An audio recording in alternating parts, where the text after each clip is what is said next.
The official reason Garcetti had flown 1,700 miles from LA to Iowa was to exchange ideas with a few fellow mayors and deliver pep talks to local Democrats gearing up for the 2018 midterm elections. But the real reason, as Garcetti himself has admitted on numerous occasions, is that he is thinking about running for president in 2020. He had already visited New Hampshire, Nevada, and South Carolina, the other early primary states. And so the national media, the Los Angeles Times, the Washington Post, the Associated Press, NBC, Slate, and News Pulse News descended as well, even though Iowa's first-in-the-nation caucuses are still more than 600 days away. "How's the campaign going?" one reporter mockingly asked another. "Is Garcetti ahead?" "I'm waiting for the Des Moines Register poll to post on Sunday," the second reporter cracked in response. "How's everybody doing?" he said. Garcetti, at 47, is no political novice. He rocketed from city councilman to council president to mayor in 2013, and last year he won re-election with 81% of the vote. If he had left the protective headwear on, nobody would have minded or even noticed. Hard hat photos of Donald Trump, Barack Obama, and each of their 5 presidential predecessors are all over the internet. Throughout his 2-day Iowa trip, Garcetti was constantly refining and recalibrating his manner, his image, his message. When an Iowa reporter asked under what circumstances he would run for president, Garcetti insisted that he would be listening this year, promising a final decision in 2019. Then, a few minutes later, he requested a do-over. The process was fascinating to watch, an early glimpse of an unfamiliar politician from one of the most glamorous corners of the country beginning to mold himself into the kind of candidate whom workaday middle Americans might want in the White House in 2 years' time. Namely, the Barack Obama kind. "I'm confident that the next president will be a contrast to this president, a decent person with the ability to unite folks and be hopeful," Garcetti told me during an interview Saturday at Mullet's. "Right now, there's a false dichotomy between red and blue, heartland and coast, rural and urban," he said later. "The only 2 Americas that exist are Washington and the rest of us." What isn't clear, at a moment when most high-profile Democrats are blaming billionaires, bashing Donald Trump and burnishing their partisan bona fides, is whether hope and change still packs the punch it once did or whether Garcetti can be the guy who revives it. Garcetti isn't even the sole mayor considering a bid. Both Mitch Landrieu of New Orleans and Pete Buttigieg of South Bend, Industry, have expressed interest. But so far, Garcetti may be the only hopeful betting that Obama's 2008 playbook could still be the ticket to victory, a dozen years after it was first deployed. "I've got memories of meeting David Axelrod here, Cal Penn, so many people," Garcetti said. "Even now, people will come up to me and be like, 'We met in Iowa.'" Over the next 2 days, Garcetti repeatedly began his speeches by reminding Iowans that his history with the former president started in their state. "It's been a decade since I was last here, walking precincts for a young senator from just one state away," Garcetti said Friday at a meeting of Asian and Latino activists. "It was probably the best political experience of my life. I remember knocking on a door with snow up to my waist, and someone answering it and saying, 'We don't care who you're supporting, we'll vote for him if you just come in,'" he added the following night in Davenport. "We miss those times. We miss that man, don't we?" And so, while the rest of his would-be rivals seem to be rebutting Trump in more pugnacious, populist tones, Garcetti has decided to dust off Obama's signature strategy. Instead, Garcetti focused on his Mexican-American paternal grandparents, whose immigrant success story he framed as a rebuke to the Trump administration's restrictionist agenda. As he addressed several dozen Asian and Latino activists in Des Moines, Garcetti explained how his grandfather Sal was what we call a dreamer before that term was ever used, how Sal was born in the Mexican state of Chihuahua, how his grandfather's own father had died in the Mexican Revolution, how, as an infant, his mother carried him north across the border, all the way to California, how he met Garcetti's grandmother, a meat packer, in Los Angeles, how he volunteered to fight in World War II, even though he wasn't a citizen, all because the country he loved needed him, how he and his wife saved their pennies after the war and eventually opened a barbershop. Today their grandson is the mayor of the largest city in the largest state in this nation because America said, "You belong," Garcetti added in Davenport. We all have that story.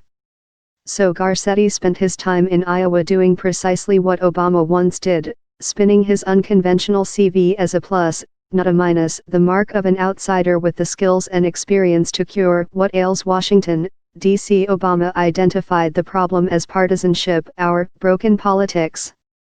For Garcetti, the issue today is incompetence. We have leadership that isn't just indecent or divisive, he said in Des Moines. It's ineffective. It's just not getting the job done.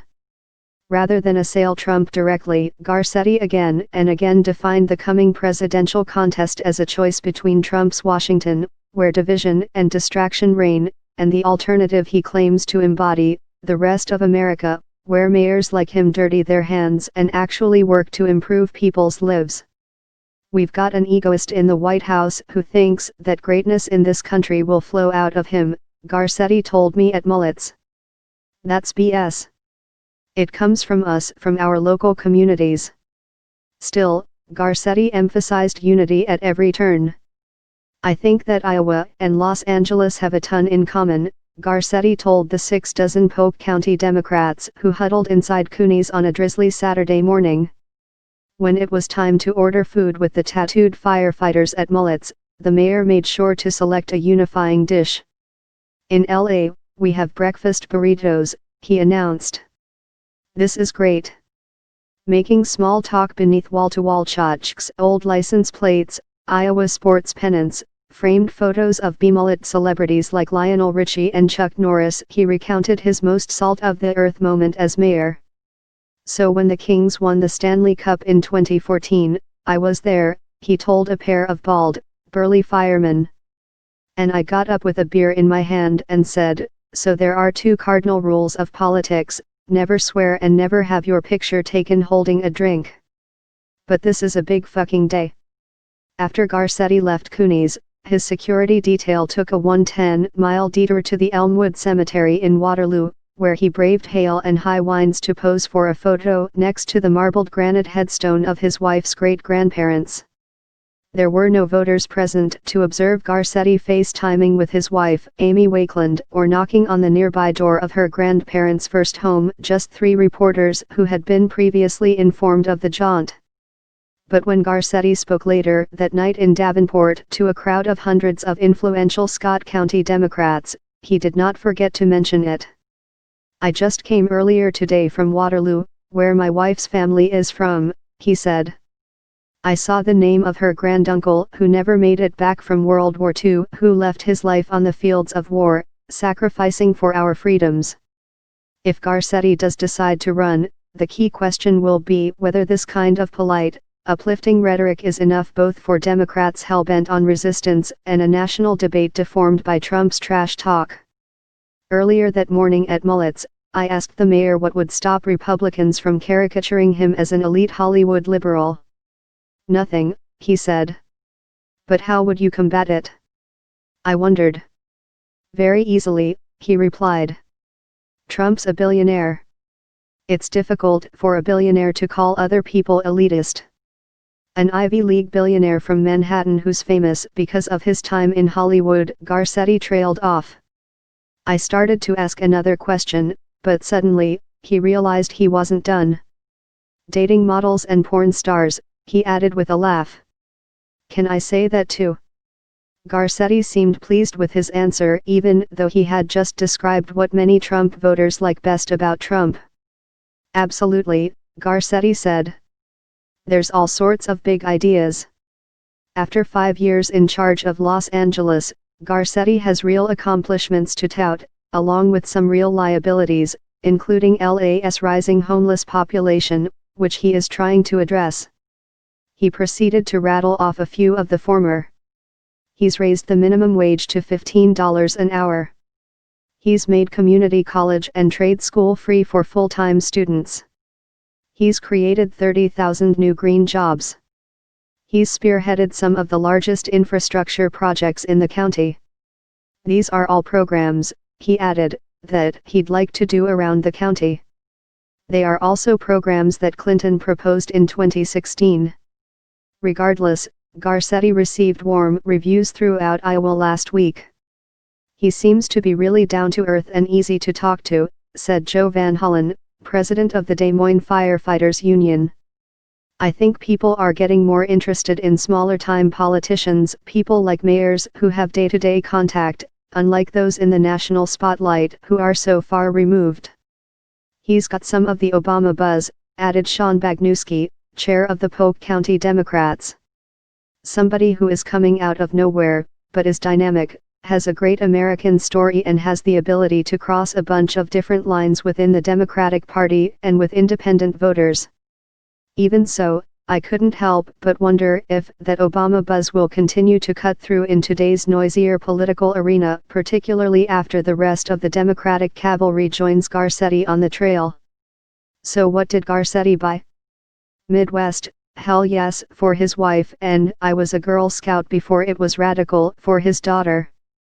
People really need to feel you, Garcetti explained later, when I asked what he learned about politics when he saw Obama campaign in Iowa.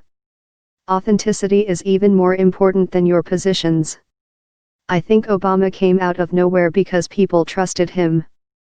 And he won that trust over one conversation at a time, one speech at a time. It wasn't a performance. It was an opening up of who he was. At the end of each event last week, each conversation, Garcetti promised that he would be back. No doubt he will continue the process of opening up who he is, if and when he returns. What remains to be seen is whether, in the age of Trump, America is still open to someone like him.